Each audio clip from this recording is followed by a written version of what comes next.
de Menorca és la més septentrional del conjunt de les Balears. Té una extensió de 700 quilòmetres quadrats i es situa al bell mig de la Mediterrània occidental. L'illa i els illots que l'envolten constitueixen un conjunt rocós i escarpat, que guarda al seu interior, com si d'una capsa es tractés, nombroses espècies endèmiques exclusives d'aquestes terres, algunes i altres compartides amb algunes altres illes com Mallorca, Còrsega i Sardenya, amb les quals comparteix un aspecte comú, trobar-se a la Mediterrània, amb una climatologia semblant i unes característiques anàlogues, com per exemple, i en un aspecte més fins i tot romàntic, espectaculars sortides del sol. L'expedició de bussejadors arriben a Menorca a Trenc d'Alba, a bord del ferri que els ha de conduir al seu destí, en aquesta illa on passaran uns quants dies d'esbarjo, de sol, de mar i també d'estudi. La motivació principal és el medi aquàtic i en aquesta ocasió també una de les activitats econòmiques de l'illa, la pesca artesanal de la llagosta. Físicament, l'illa de Menorca té forma allargada i lleugerament rectangular. S'estén d'est a oest al llarg de 53 quilòmetres i la seva orografia té poca alçada. Només la punta del Toro en sobresurt a 358 metres d'alçada. Reuneix en la seva mínima extensió totes les característiques pròpies del clima mediterrani. Temperatures mitjanes anuals d'entre 16 i 17 graus, força quantitat de precipitació concentrada principalment a la tardor, molts mesos a l'any de sol i bonança i vents persistents arran de costa. Totes aquestes característiques fan de Menorca un destí molt turístic, en el qual els visitants troben la tranquil·litat pròpia d'una illa i els serveis moderns i econòmicament competitius que requereix qualsevol període de vacances. Per les seves curioses característiques i per la combinació estable i equilibrada de desenvolupament d'activitats econòmiques, manteniment del paisatge, ús just dels recursos i conservació del patrimoni històric, humà i paisatgístic, tenint en compte que, a banda del turisme, Menorca viu del ruralisme, i per la riquesa biològica que l'illa conserva i fomenta, la UNESCO va atorgar a Menorca la declaració de reserva de la biosfera el 8 d'octubre de l'any 1993 i la va ampliar el 29 d'octubre de 2004. Menorca pertany a la xarxa espanyola de reserves de la biosfera i està inscrita al programa Home i Biosfera, programa MAP de la UNESCO que engloba un conjunt de 400 reserves que comparteixen un objectiu comú: combinar sàviament l'activitat humana amb la conservació dels recursos naturals i el patrimoni cultural i històric. El Consell Insular de Menorca és el responsable institucional de la reserva i entre les actuacions que porten a terme envers aquesta reserva cal incloure la conservació de les activitats que mantenen i el paisatge tradicional i evitar-ne la degradació, aplicar les mesures necessàries a fi efecte de protegir i conservar les espècies autòctones de flora i fauna i difondre a bastament la riquesa natural i cultural que té l'illa. Aquestes actuacions s'apliquen a dia d'avui sobre una superfície de 71.186 hectàrees de terreny, distribuïdes entre les poblacions d'Alaior, Es Castell, Ciutadella, Ferreries, Maó, Es Migjorn Gran, Sant Lluís i Es Mercadal. Es Mercadal es troba al centre mateix de l'illa de Menorca, exactament a l'eix en el qual es creuen els principals camins que van de llevant a ponent i de tramuntana a migjorn, als peus mateix del Toro, el pic més elevat de l'illa. Tan cèntrica és la seva situació que és molt complicat no arribar-hi i un cop a la vora no acostar-s'hi per visitar-lo, moguts per la seva gràcia i tipisme, pels seus carrers estrets i plens d'història i també pels seus formatges, embotits i ensaïmades típiques d'elaboració artesana, probablement les millors de l'illa. Encara fosc, cap a les 4 de la matinada, els pescadors es preparen per embarcar-se a la barca de pesca Maria Auxiliadora, propietat d'en Fèlix Ripoll, pescador artesà que a aquestes hores acostuma a sortir a llevar les xarxes calades el dia anterior. La sortida es fa des del port de Fornells, el tercer port natural de l'illa de Menorca. Estem preparant ara per sortir a pescar les xarxes de peix, anirem a recollir, aviam si hi ha sort i pesquem uns quants peixos i unes quantes llagostes. Ens dirigim cap a la zona de pesca ara mateix. Anirem a pescar a un puesto que es diu En Frara.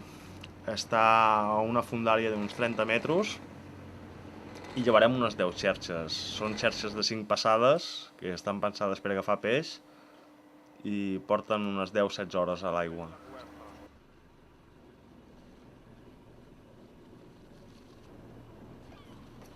Ara agafarem la boia. Ara estem pujant la boia, començarem a pujar la caloma i començarem a treure les xerxes.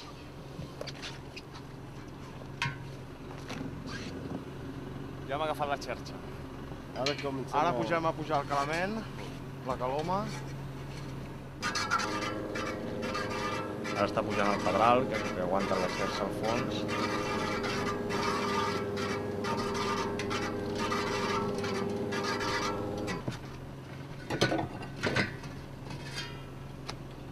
Enganxem la corda de la màquina hidràulica per començar a pujar, perquè a braços no les podríem pujar perquè pesen molt. És un tipus de pesca tradicional, molt artesanal. Ja moltíssims anys enrere ja es feia així.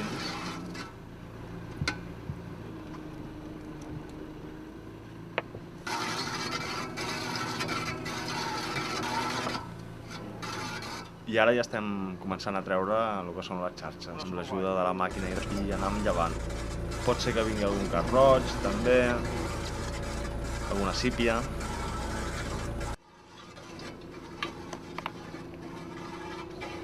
Aquí això és un escorball, la primera captura del dia. Ara li dono la palanca per fer una mica avant, per anar amb la barca per sobre la xarxa i aviam si hi ha algun peix.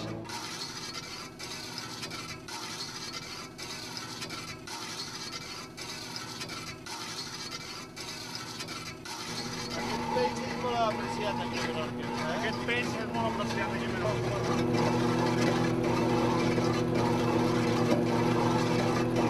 Vam fer sol avui.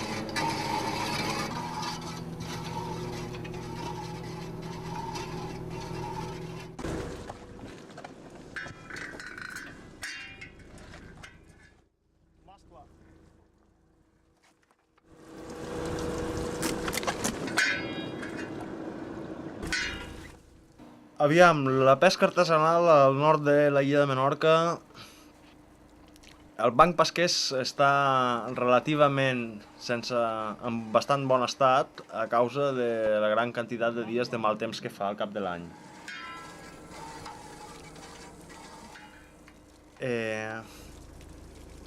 Lògicament, a partir de la revolució industrial, les grans indústries pesqueres, com són les barques d'arrossegament, els barcos cerquers, etc., han fet moltíssim mal a la mà i ens estan pràcticament fent la vida impossible, com aquell qui diu, perquè estan destrossant els caladeros.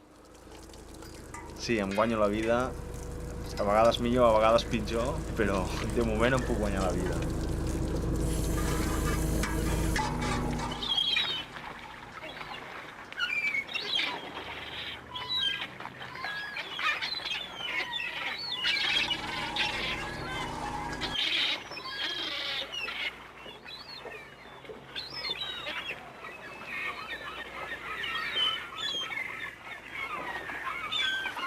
El restaurant el més preuat és la llagosta, amb diferència, en qualsevol altre tipus de peix. La llagosta, també la cigala menorquina i el gromàntil, o llamàntol, van al mateix preu i és el més car, és el més preuat. Després ve l'anfós, el gall de Sant Pere, el cap roig, que són peixos cotitzats, però ni molt menys com la llagosta. I ja en darrera instància ve el peix pla, com poden ser cànteres, mòlleres i peix de sopa, que és el més preuat. A Menorca passa molt que a l'estiu tenim molt de demanda i a l'hivern pràcticament no podem vendre el peix perquè com que vivim del turisme no hi ha turisme i en conseqüència no podem.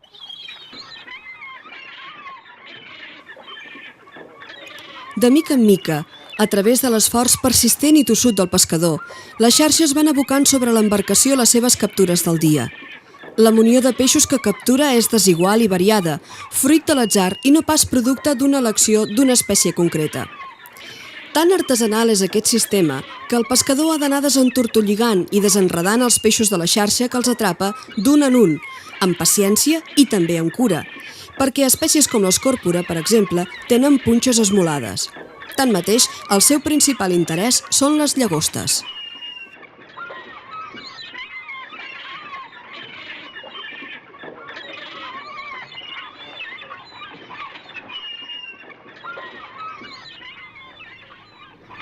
Les llagostes, quan tallem les llagostes, se fiquen a dins d'un viver i els hi trenquem les mordales perquè si no es maten unes amb les altres. I l'únic que se'ls fa és se'ls hi trenca el mirvi i aleshores ja no tenen força les mordales per matar-se.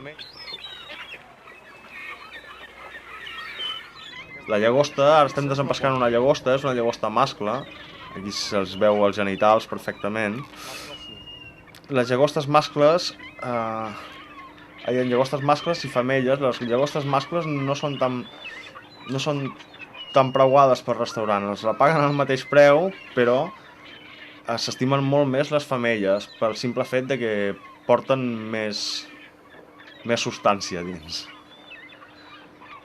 Ens posen una talla mínima per recollir la llagosta, que és de 9 mil·límetres de cefalotòrax, i és una mida que es té que respectar, a part d'una veda de que només es pot pescar 5 mesos, del mes d'abril al mes d'agost. El resto de l'any tenim veda perquè es pugui mantenir la pesca de la llagosta i no s'acabi amb l'espècie.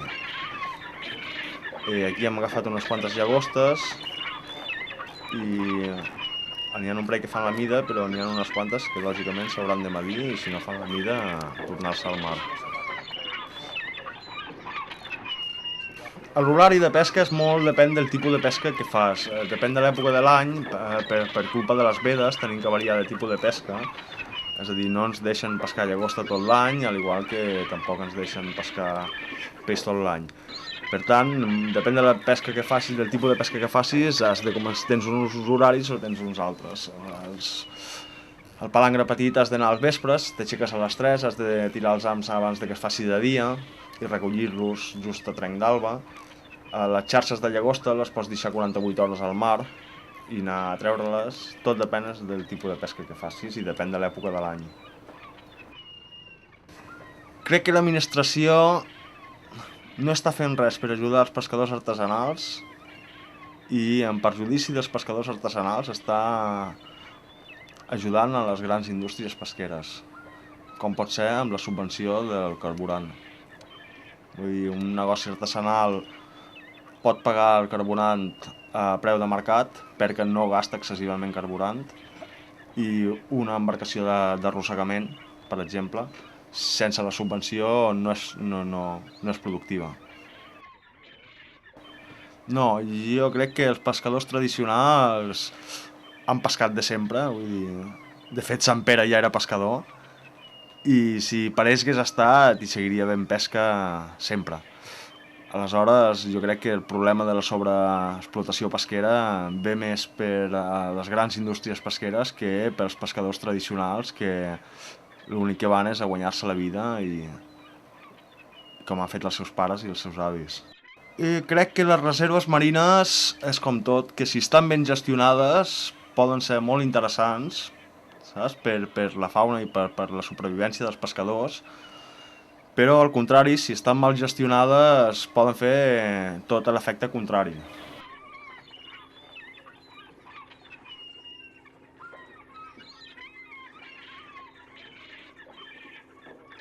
I aquí veiem el caixó de peix que hem tret avui amb el dia de pesca, amb unes 10 xarxes.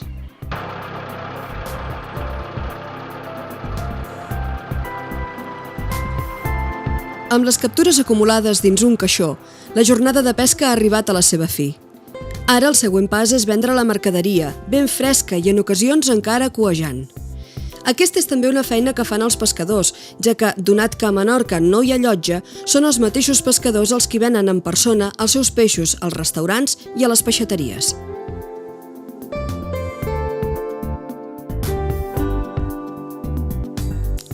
Fa un dia molt clar i l'hora és propícia. Des de la barca, el perfil de Fornells dona a entendre de quina manera ràpida i despietada el pas del temps deixa la seva petja. I el que anys enrere era un poble tradicional de pescadors, ara s'ha convertit en un dels punts turístics de més interès de l'illa, amb nombrosos establiments d'hoteleria, restaurants, bars i, com no, un dels seus principals atractius, el port esportiu.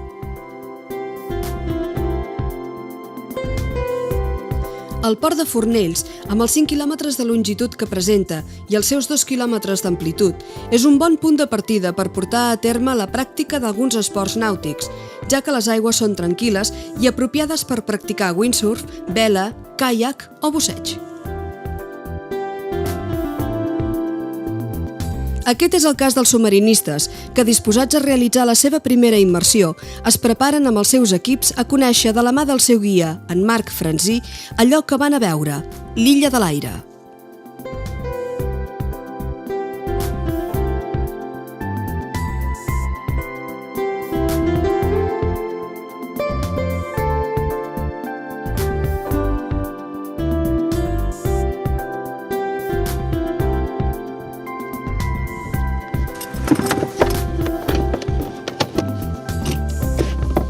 Ho tenim tot, no? 1, 2, 3, 4, 5, 6, 7, 3, 3, 6, 7. Pues vinga. Les dates. Estem aquí al Port de Maó, un dels ports naturals més grans del món. I bueno, estem al centre de busseig Subsea Diving Center Port Maó. Tenim una gran experiència amb el que és més amb treballs subaquàtics i fa 2 anys vam decidir muntar una escola de busseig també per poder oferir la part deportiva. Avui anirem a fer una immersió a l'Illa de l'Aire, que és un lloc preciós. A l'Illa dels Cagaires és un lloc fantàstic, l'únic que passa és que realment hi ha poca vida, però el lloc val la pena perquè és com un formatge tot foradat. El viatge és preciós perquè farem tot el port, que té 3-4 milles de longitud i és un port amb molta història i amb molt de carisma. Subeix la defensa, per favor.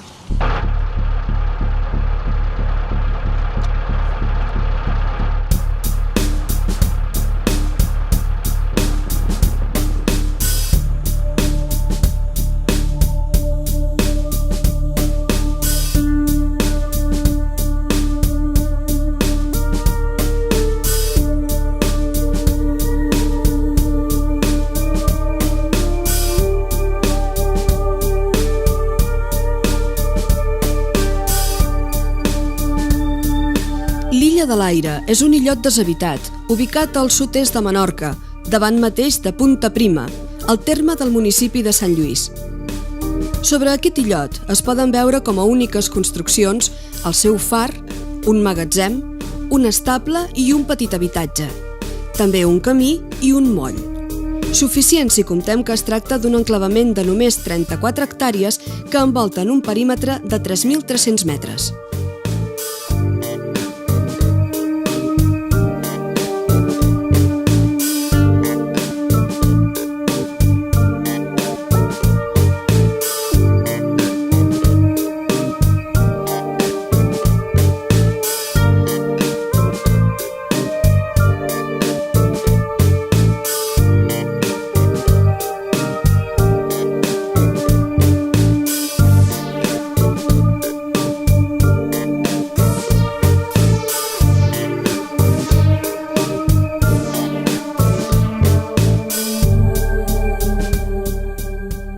I ara anem a l'Illa de l'Aire, a fer una immersió que es diu l'Illa dels Cagaires.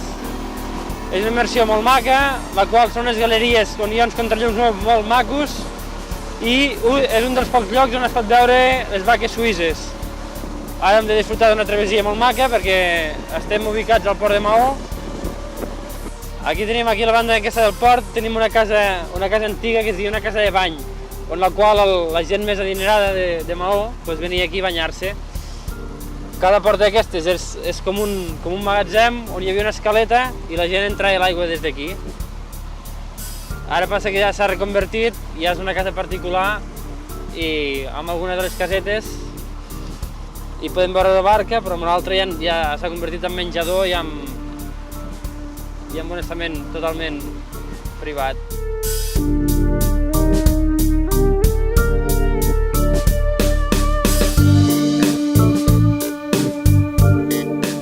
abans la gent adinerada, aquí a Maó, anava a banyar-se a l'altra banda del port. I la gent amb menys recursos se'n anava a Cala Mesquida, a Esgrau, més en fora. Això és la base militar. Maó, al ser un lloc tan estratègic, sempre ha sigut un lloc molt estratègic militarment, en tots els temps. Ara ja no tant perquè a la modernitat ha canviat tot molt, no? Però abans, al ser un port natural tan gran, era un lloc molt estratègic i sempre ha sigut un lloc, un emplaçament molt militar, no? És una illa que ha passat tothom, anglesos, francesos, espanyols, i sempre ha sigut això, de gran interès. I sempre hi ha hagut una gran representació militar. Només en el port de Maó tenim una base naval, tenim a l'entrada del port, amb una banda tenim la Mola i a l'altra banda tenim el quartel de Sant Felipe, el castell de Sant Felipe.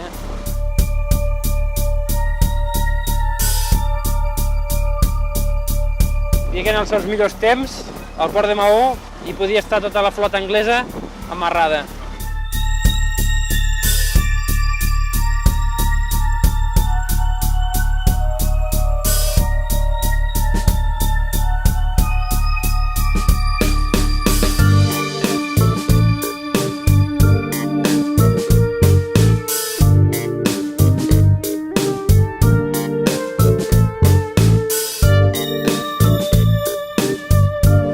Ara s'està fent l'ampliació del cos nou, que seria el moll comercial, i bueno, el port de Maó és un port molt gran, molt natural, passa que realment, personalment i per diversa gent, està una mica mal ordenat i més que res mal ordenat, i no se'n pot fer l'ús que potser se'n podria fer. Però bueno, ara estan fent els possibles per anar reordenant i anar conservant lo antic amb lo nou i que pugui ser útil per tothom.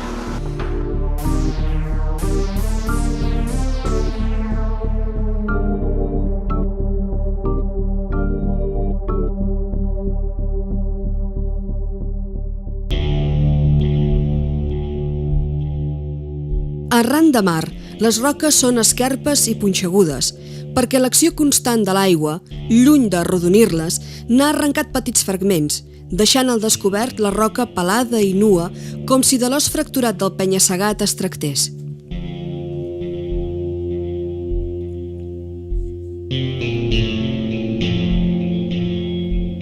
L'expedició travessa el penya-segat a través d'una ruta que l'aigua ha anat creant a través dels anys i el paisatge es torna fred i secretament misteriós.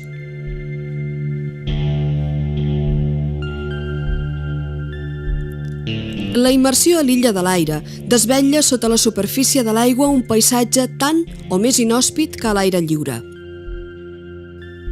Tanmateix, aquesta orografia salvatge i descomunal és completament idònia per a la proliferació d'algunes de les espècies més preuades i perseguides a l'illa, com les llagostes.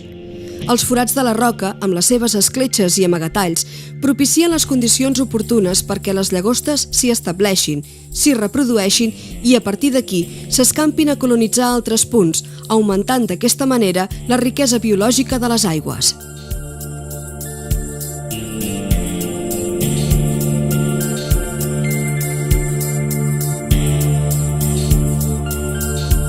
Els submarinistes penetren dins el ventre de la roca, perquè foradada com està, permet aquesta entrada i la seva exploració.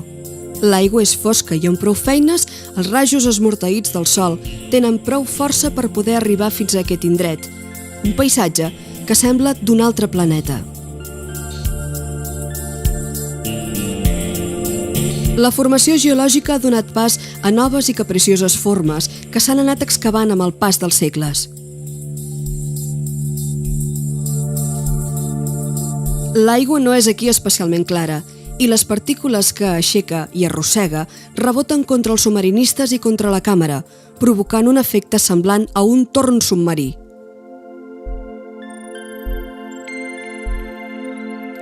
Poca és la vida que es desenvolupa en aquest mitjà. La roca apareix força pelada, habitada només per alguna alga amb una gran capacitat d'adaptació i una enorme resistència als embats de l'aigua, a la falta de llum i a la corrent.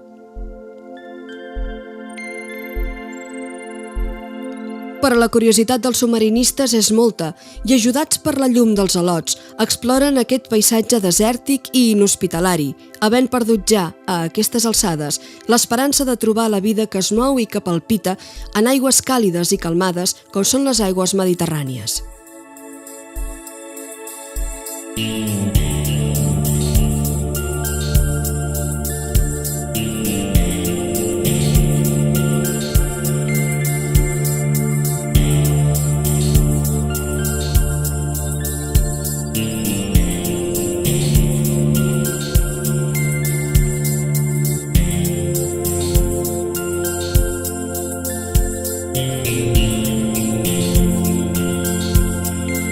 Però les esperances mai s'han de perdre, i la imatge d'aquests corballs és una bona demostració de com la vida s'obre camí, fins i tot en les condicions més adverses.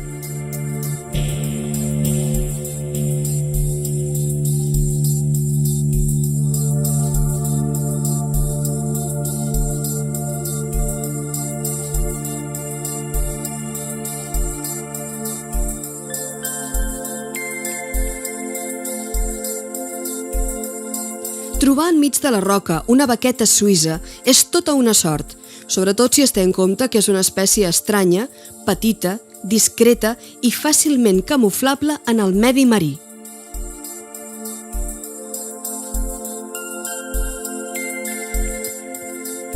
Allà on la llum solar arriba d'una manera més generosa, les plantes, els animals i, en conseqüència, la proliferació de la vida tenen més oportunitats de sortir endavant, sempre a condició, naturalment, que els submarinistes, els pescadors, els esportistes, tota la gent que accedeix a aquestes aigües mantinguin el corresponent respecte envers les espècies que hi viuen. Aquesta és l'única manera que el mar es renovi, es curi i torni a oferir el millor d'ell mateix als ulls inquiets i curiosos que només volen saber i veure.